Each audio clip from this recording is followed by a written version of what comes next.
శ్రీమాత్రే నమః. శ్రీ గురుభ్యో నమః. మొట్టమొదలు ఈ షష్టగ్రహ కూటమికి సంబంధించి 2025 మార్చి నెలలో వచ్చేటువంటి అమావాస్యయుక్త షష్టగ్రహ కూటమిలో తదుపరి మీనరాశి. అసలు ఈ షష్టగ్రహ కూటమి జరిగేదే మీనరాశి వారి ఇంట. అది మార్చి ఆఖరి వారం నుండి ప్రారంభమై ఏప్రిల్ ఆఖరి వారం వరకు నడుస్తుంది. మీరు ఒకళ్ళకి అద్దెకిచ్చారండి ఇల్లు. ఎగ్జాంపుల్ చెప్తున్నా, మీకు ఎలాంటి పరిస్థితులు ఉంటాయో చెప్పడానికి ఉదాహరణ చెప్తున్నా. ఒకరికి ఇంటికి అద్దెకిచ్చారంట రీసెంట్గా ఒక ఆయన ఏంటిదంటే ఫ్యామిలీ అని చెప్పారు. అడిగితే మాది శారీ బిజినెస్ అండి అని చెప్పారు. తీరా చూస్తే వన్ ఫైన్ డే పోలీసులు వచ్చి రైడ్ చేస్తే దాంట్లో కేజీలకు కేజీలు గంజాయి దొరికింది. ఆ ఇంటి ఓనర్ది మీనరాశి. అదేంటండి అంటే ఇల్లు అయింది, అక్కడ జరిగే విధ్వంసం ఎవరిది? దానికి బాధ్యత ఎవరు వహించాలి? నాదేం తప్పులేదండి, నేను ఇంటికి రెంట్కి ఇచ్చాను అంతే అంటే కుదరదుగా. దానికి సంబంధించిన పర్యవసానం చేసిన వాళ్ళతో పాటు ఈయన కూడా పాపం ఏ3నో ఏ4గానో ఉండాల్సినటువంటి పరిస్థితి. మీకు ఉదాహరణ చెప్తున్నాను ఈ విషయం. కాబట్టి ఎట్టి పరిస్థితుల్లో మీరు చేసే ప్రతి పని, విద్యార్థులు గృహిణులు అంటారా, వీళ్ళు స్వతహాగా వీరికి అంత స్ట్రెస్ అనేటువంటిది ఉండడం తక్కువ. ఏమైనా మానసిక ఆందోళన, పడుకున్నప్పుడు బాగా అదురు బెదురు లాంటివి రావడం తప్ప ఇంకే ఇబ్బందులు ఉండవు. అలా కాకుండా ఉద్యోగస్తులు ఎవరైతే ఉంటారో చాలా జాగ్రత్తగా ఉండాలి. ఉద్యోగస్తులు మీ ఉద్యోగ స్థలంలో మిమ్మల్ని టార్గెట్ చేసి ఇబ్బంది పెట్టాలనుకునే వాళ్ళు ఉంటారు. మీరు మీ పై వారికి ఏవైనా సరే సబ్మిట్ చేసినా వాళ్ళు మీరు ఏమీ చేయలేదని కంప్లైంట్ చేసే వాళ్ళు ఉంటారు. మీరు ఎంత మంచి చేద్దాం అనుకున్నా మిమ్మల్ని గురించి నెగిటివ్ చెప్పడానికి సిద్ధంగా ఉంటారు. కాబట్టి ఆలోచించుకొని చాలా జాగ్రత్తగా మీ ఆఫీస్లో మీరు మెదులుకోండి. ఎవరైతే వ్యాపారం చేసే వాళ్ళు ఉంటారో మీ వ్యాపార స్థలంలో అంత గొప్పగా మీకేమీ కూడా జరగదు. కానీ మీరు ఎప్పుడూ కొలిచే వెంకటేశ్వర స్వామి మిమ్మల్ని కాపాడుతూ ఉంటారు. బుధవారం నాడు ఉన్నటువంటి అన్ని బుధవారాలు కూడా వెంకటేశ్వర స్వామి ఆలయానికి వెళ్ళి దర్శించుకొని రండి. స్వామివారి దగ్గర ఏదైనా బొట్టు ఉంటే మీ వ్యాపార స్థలంలో ఉన్న చోట బొట్టు పెట్టండి. మీ కౌంటర్ల దగ్గర పట్టిక, ఒక గాజు పాత్రలో ఉప్పు వేసి పట్టిక, దానిపైన కొంచెం పసుపు కుంకుమ, అలాగే ఉన్నటువంటి వ్యాపార స్థలంలో గాజు గ్లాసులో ఒక నిమ్మకాయ, ఇవన్నీ చేయండి, మెయింటైన్ చేయండి. ఎటువంటి నష్టం లేదుగా ఒక్కసారి చేసే పని. వ్యాపార స్థలం బంద్ చేసి వెళ్ళేటప్పుడు ఒక పేపర్ ముక్కను కాల్చి చుట్టూ 3 సార్లు తిప్పి ఎడమవైపు ఒకసారి తిప్పి అక్కడ పడేసి వెళ్ళిపోండి. మళ్ళీ తీసి షాప్ తీయాలంటే ఆ పేపర్ అంతా కూడా భస్మం అయ్యేదాకా ఆ షాప్ని మీరు తీయొద్దు. ఇలా చేయడం వల్ల నరదిష్టి నరఘోష రాకుండా ఉంటాయి.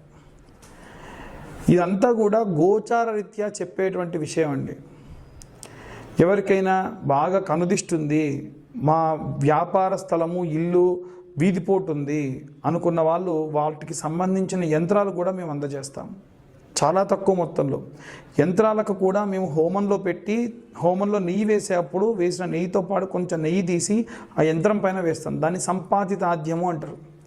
అలా హోమం చేసి ఇచ్చేటువంటి యంత్రాలని మేము ఇస్తాం. అలా ఎవరైనా సరే కనుదిష్టి వల్ల కానీ లేదా ఎవరైనా వాస్తురీత్యా ఇబ్బంది ఉన్న వాళ్ళు కానీ ఖచ్చితంగా కన్సల్ట్ చేయొచ్చు. ఈ కాలము చాలా చాలా ముఖ్యమైనటువంటి కాలము. ఇక అన్ని వర్గాల వాళ్ళు ఎలాంటి రెమెడీస్ తీసుకోవాలి, ఎలాంటి మంత్రపఠనం చేయాలి, అసలు షష్టగ్రహ కూటం అంటే ఏంటి, ఏ గ్రహాలు ఎందులో కలిసి ఉంటున్నాయి, ఎలాంటి ప్రతిఫలాలు ఉంటాయి, ఎలాంటి రెమెడీస్ తీసుకోవాలి, ఎలాంటి మంత్రం చదవాలి. 2025 మార్చి 29వ తారీఖున షష్టగ్రహ కూటం వస్తుంది. మనం ఇప్పుడు మాట్లాడుకునేది షష్టగ్రహ కూటమి. అది కూడా అమావాస్యయుక్త షష్టగ్రహ కూటమి. ఈ షష్టగ్రహ కూటమిలో ఏ గ్రహాలు ఎవరింట్లో ఉంటున్నాయి, ఎవరిల్లు ఏంటి అంటే మనకున్నటువంటి 12 ఉంటాయండి. మొత్తం 12 రాసులు ఉంటాయి కదా. ఒక్కొక్క రాశి ఒక్కొక్క గ్రహానికి, ఒక్కొక్క రాశికి అధిపతి ఉంటాడు. అలా ఉన్నటువంటి రాశ్యాధిపతులు మేషము, వృషభము, మిథునము ఎవరి రాశికి సంబంధించి ఉంటారు.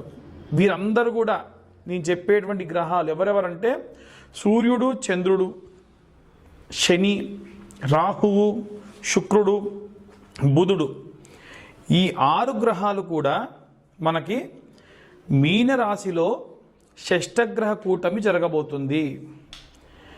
ఎవరింట్లో అయితే ఉంటున్నారో, అంటే ఇప్పుడు మీనరాశి వాళ్ళకి సంబంధించి అది ఇల్లు అనుకోండి, ఆ ఇంట్లో అందులో ఆయనకు అనుకూలంగా ఉన్నవాళ్ళు, అనుకూలంగా లేని వాళ్ళు వచ్చి పెద్ద గొడవ పెట్టేసుకున్నారనుకోండి, ఏమవుతుంది? వచ్చిన వాళ్ళందరికీ కూడా అబ్బో ఇక్కడ పెద్ద గొడవ అవుతుంది అని అనుకుంటారు. అలా ఈ రాశి వాళ్ళందరికీ, అన్ని రాశుల వాళ్ళకి ప్రభావం ఉంటుంది దీనివల్ల. ఎందుకు అన్నట్టు, ఒక పెద్ద బిల్డింగ్ ఉందండి, ఆ బిల్డింగ్ కూలిపోయింది అనుకోండి, ఆ బిల్డింగ్లో ఉన్న వాళ్ళకి ఇబ్బందా? ఆ బిల్డింగ్ కూలిపోయిన తర్వాతకి వాటి యొక్క ముక్కలు వెళ్ళి ఎవరి ఇంటి మీద పడినా వారికి కూడా ఇబ్బందే కదా. అలా ఈ షష్టగ్రహ కూటం వల్ల ఉన్నటువంటి అన్ని రాశుల్లో ఉన్న వారికి కూడా ఇబ్బందులు ఉన్నాయి. ప్రత్యేకంగా మటుకు నేను చెప్పిన ఈ గ్రహాలకి ఇబ్బంది ఉంటుంది. వీరిలో ముఖ్యంగా విద్యార్థి దశలో ఉన్నటువంటి వారు, గృహిణులు, అలాగే వ్యాపారస్తులు, ఉద్యోగస్తులు, ఇనుము వస్తువులతోని చేతి పనులు చేసేటువంటి వాళ్ళు, అలాగే ఎవరైనా సరే కుల వృత్తులు చేసేటువంటి వాళ్ళు, అంటే బట్టలు నేసే వాళ్ళు కానివ్వండి, పొలం పనులకు వెళ్ళే వాళ్ళు కానివ్వండి, చెప్పులు కుట్టే వాళ్ళు కానివ్వండి, నేను చెప్పినటువంటి కుల వృత్తులు ఎవరు వాళ్ళ కుల వృత్తులు చేస్తే, ఆఖరికి గేదె పాలు తీసేటువంటి మా యొక్క యాదవ అన్నలు కూడా, వాళ్ళందరితో సహా ప్రతి ఒక్కళ్ళకి కూడా ఇబ్బందులు ఉంటాయి. అలాగే కుల వృత్తులతో పాటుగా ఎవరైతే ఉద్యోగ సమస్యలకై ఎదురు చూస్తున్నారో, అంటే ఉద్యోగం వచ్చిన వాళ్ళు కాకుండా ఉద్యోగం రావాలని ఎదురు చూస్తున్నటువంటి వాళ్ళు, అలాగే విదేశాలకు ప్రయాణం అవ్వాలనుకుంటున్నటువంటి వాళ్ళు, వీరందరూ కూడా అన్ని వర్గాల వాళ్ళు, సినీ రాజకీయ రంగాల వారు, అలాగే మనకు కోర్టు గొడవలు వ్యవహారాల్లో ఉన్నటువంటి వాళ్ళు, వీళ్ళందరూ కూడా చాలా చాలా జాగ్రత్తగా ఉండాలి. ఇప్పటికే మనకి హెచ్ఎంపివి అనేది ఒక వైరస్ వచ్చేసింది. కరోనా అంత ప్రమాదకరమైనటువంటి సమయం అయితే కాకపోయినప్పటికీ చిన్న చిన్న ఇబ్బందులు, అనవసరమైన ఖర్చులు అన్ని వర్గాల వారికి ఉంటాయి. విద్యార్థి దశలో ఉన్నవారు ప్రప్రథమంగా ఎన్నడూ చెప్పనటువంటిది ఈసారి విద్యార్థులకు నేను చెప్పేటువంటి మంత్రం అండి. అది గురుగ్రహానికి సంబంధించినటువంటి మంత్రము. కాబట్టి ఖచ్చితంగా, ఎందుకంటే మీనరాశికి రాశ్యాధిపతి గురువు ఉద్యోగం కోసం ఎదురు చూస్తున్న వాళ్ళకి, ఉద్యోగస్తులకి, అలాగే విద్యార్థులకి ఖచ్చితంగా సపోర్ట్ చేసేటువంటి వాడు. ఆయనకు బాగా వీక్ ఉంటాడు కాబట్టి ఆయన మంత్ర జపం చేస్తే మీకు చాలా శక్తినిస్తుంది. ఇంతకీ ఏమిటా మంత్రం అంటే, గురువరిష్టేతు సంప్రాప్తే గురు పూజాంచకారయేత్ గురుధ్యానం ప్రవక్ష్యామి పుత్రపీడోపశాంతయే. ఇలాంటి మంత్రాన్ని ఉద్యోగస్తులు, అలాగే ఉద్యోగం కోసం ఎదురు చూస్తున్నటువంటి వాళ్ళు, విద్యార్థులు ఖచ్చితంగా ఈ మంత్రాన్ని చదవండి. లేదా ఇంకొక మంత్రం చెప్తాను. దేవనాంచ ఋషీనాంచ గురుం కాంచన సన్నిభం బుద్ధిమంతం త్రిలోకేశం తం నమామి బృహస్పతిం. రోజు 11 సార్లు నాన్న విద్యార్థులందరూ కూడా. అలాగే మేధా దక్షిణామూర్తయే నమః. ముఖ్యంగా విద్యార్థులు మేధా దక్షిణామూర్తయే నమః, ఓం మేధా దక్షిణామూర్తయే నమః అని చాంటింగ్ చేయండి బాగా. ఇక ఇంట్లో ఉండేటువంటి స్త్రీలు ఎవరైతే ఉంటారో వారు ఇనుప వస్తువులతోని, అగ్నితోని చాలా జాగ్రత్తగా ఉండండి. ఈ మార్చి ప్రారంభమైనప్పటి నుండి ఏప్రిల్, మే వరకు కూడా ఏవైనా సరే ప్రమాదానికి సంబంధించిన వార్తలు న్యూస్ పేపర్లో ఎక్కువగా గమనిస్తారు. అక్కడ పేలుడు జరిగింది, ఇక్కడ ఇనుప వస్తువులతోని ప్రమాదం జరిగింది అనేటువంటివి. ఎవరైనా ఇంట్లో ఉండేటువంటి గృహిణులకు కార్ డ్రైవింగ్ వస్తే కూడా చాలా జాగ్రత్తగా కార్ డ్రైవింగ్ చేయండి అమ్మా. ఎందుకంటే ఆ రకమైనటువంటి ఇబ్బంది వచ్చేటువంటి అవకాశం ఉంది. మీరు ఎల్లప్పుడూ కూడా అమ్మవారికి సంబంధించినటువంటి మంత్రాన్ని చదవాలి అని చెప్తాను కదా. మీరు ఈసారి మాత్రము లక్ష్మీనారసింహస్వామికి సంబంధించిన మంత్రం చదవండి. ఆడవాళ్ళు ముఖ్యంగా ఇంట్లో ఉన్న గృహిణులు. ఏంటా మంత్రం అంటే బహిష్టైన సమయంలో చేయకూడదు. ఉద్యోగానికి వెళ్ళే స్త్రీలు కానీ ఇంట్లో ఉండే గృహిణులు కానీ ఈ మంత్రం చదవండి. ఏమిటంటే ఓం వజ్రధంష్టాయ విద్మహే తీష్టతంకృష్టాయ ధీమహి తన్నో నారసింహ ప్రచోదయాత్ అనే ఈ మంత్రాన్ని చదవండి. దీనివల్ల లక్ష్మీనారసింహస్వామి యొక్క సంపూర్ణ కృప కలుగుతుంది. అలాగే ఎవరైతే ఉద్యోగం కోసం చూస్తున్న వాళ్ళు, ఉద్యోగంలో చేరిన వాళ్ళు ఎవరైతే ఉంటారో మీరు చెప్పినటువంటి బృహస్పతి మంత్రమే చదవండి. దేవనాంచ ఋషీనాంచ గురుంకాంచన సన్నిభం బుద్ధిమంతం త్రిలోకేశం తం నమామి బృహస్పతిం. మరొకసారి చెప్తున్నాను. దేవనాంచ ఋషీనాంచ గురుంకాంచన సన్నిభం బుద్ధిమంతం త్రిలోకేశం తం నమామి బృహస్పతిం అనేటువంటి మంత్రాన్ని చదవండి. దీనివల్ల మీకు విపరీతమైనటువంటి శక్తి లభిస్తుంది. ఉద్యోగంలో మంచి పురోగతులు లభిస్తాయి. ఆటంకాలు ఖచ్చితంగా చెబుతున్నామండి. మార్చి 15 నుండి ఏప్రిల్ 15 వరకు కూడా ఎన్నో రకాల ఆటంకాలు ఉంటాయి. అన్నిటినీ కూడా అవరోధాలని మీరు దాటుకొని వెళ్ళిపోతారు. ఇక ఎవరైతే చేతి వృత్తుల వాళ్ళు, ఇనుప వస్తువులతో పనిచేసేటువంటి వాళ్ళు, కుల వృత్తులు చేసేవాళ్ళు శని చాలీసా ఉంటుంది. శని చాలీసా చదువుకోండి. శని చాలీసా యూట్యూబ్లో పెడితే కూడా వస్తుంది, వినండి. అలాగే శనికి సంబంధించిన నీలాంజన సమాభాసం రవిపుత్రమిమాగ్రజం ఛాయా మార్తాండ సంభూతం తం నమామి శనేచ్చరం. చాలామంది శనీశ్వరం అని చదువుతున్నారు, అది శనేచ్చరం అని చదవండి.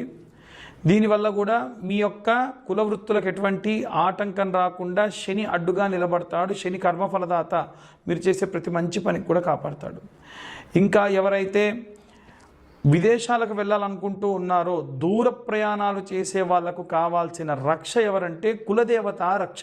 కాబట్టి మీ ఇంట్లో ఉప్పలం ఉంది, ఎల్లం ఉంది, లేదా మీ ఇష్టదేవత ఉంది, వారి దేవాలయానికి వెళ్ళి, వారి దేవాలయం గురువారం నాడు వెళ్ళాలి, మంగళవారం నాడు వెళ్ళాలనుకోండి, వెళ్తూనే ఉండండి. అలాగే ఎవరైతే కోర్టు వ్యవహారాల్లో చిక్కుకొని ఇబ్బంది పడి ఉన్నారో వాళ్ళందరూ కూడా ఓం క్లీంకార్యై నమః, ఓం క్లీంకార్యై నమః అన్న మంత్రాన్ని చదవండి. క్యాబేజీ వేరు ఉంటుందండి. క్యాబేజీ వేరుని మీరు పాలలో నానబెట్టి కోర్టుకు వెళ్ళేటప్పుడు నోట్లో పెట్టుకొని వెళ్ళండి. ఖచ్చితంగా ఆ యొక్క పని దిగ్విజయవంతం అవుతుంది. ఎవరైతే సినీ రాజకీయ రంగాల వారు ఉన్నారో వారు ఈ మంత్రాన్ని చదవడం చాలా మంచిది. ఓం క్లీం కృష్ణాయ వాసుదేవాయ హరయే పరమాత్మనే ప్రణతక్లేశనాశాయ గోవిందాయ నమో నమః. ఈ మంత్రం చదివి మంచి రిజల్ట్ వచ్చిందని చెప్పిన వాళ్ళు కూడా చాలామంది ఉన్నారు. చాలామంది జాతకం గురించి కూడా మాకు కాల్స్ చేస్తూ ఉన్నారు. మీ పర్సనల్ జాతకం గురించి తెలుసుకోవాలి అంటే, మీకు 60 పేజీల్లో మీ జాతకం అంతా కూడా మీకు రావాలి అంటే మీరు కింద ఉన్నటువంటి నెంబర్కి కాల్ చేయండి. మీ date of birth, time of birth, place of birth మీరు మాకు పంపించండి. డీటెయిల్గా మీ జాతకం అంతా కూడా 60 పేజీల్లో మీకు పంపించడం జరుగుతుంది. 2025 సంవత్సరంలో ఈ సంవత్సరం ఎంతుందో అంతే, అంటే 2025 రూపాయలు మేము ఛార్జ్ చేయడం జరుగుతుంది. 3 గంటల పాటు మాకు క్యాలిక్యులేషన్కి టైం పడుతుంది. మీకు ఇచ్చిన తర్వాత కూడా మీతో 40 to 50 మినిట్స్ మాట్లాడడం జరుగుతుంది. కాబట్టి మీకు ఒకవేళ మీ పర్సనల్ జాతకం తెలుసుకోవాలి, గతంలో ఏం జరిగింది, ముందేం జరగబోతుంది, ఎలాంటి రెమెడీస్ కావాలి అనేటప్పుడు మా నెంబర్కి కాల్ చేసి మీరు అన్ని విషయాలు కూడా తెలుసుకోవచ్చు.